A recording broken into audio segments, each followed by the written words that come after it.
মহামান্য আদালত থেকে আমার একটা ভয়েস স্যাম্পেল নেওয়া হলো।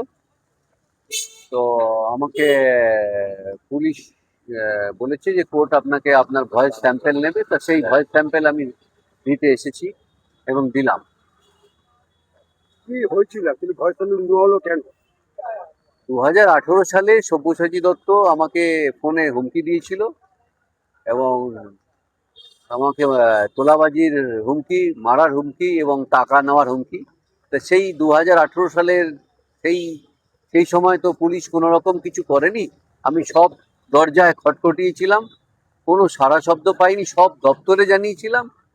সরকার বদল হওয়ার পরে আমি যখন পুলিশে এই অভিযোগ নিয়ে যাই, পুলিশ আমার অভিযোগ নেয় এবং সেটা ইনভেস্টিগেশন করে আস্তে আস্তে করে এগোচ্ছে।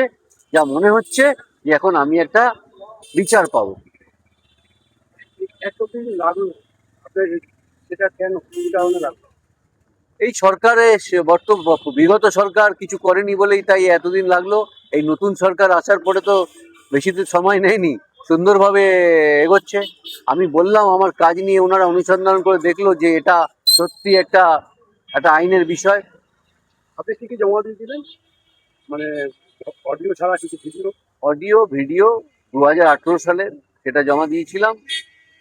আর বিভিন্ন দপ্তরে আমি চিঠি করেছিলাম, সেই চিঠি চাপাটি যা ডকুমেন্ট ছিল সেগুলো আমি পুলিশকে, মানে মাননীয় থানায় ভারপ্রাপ্ত আধিকারিককে জমা করেছিলাম। আজকে কি মনে হচ্ছে টোটাল?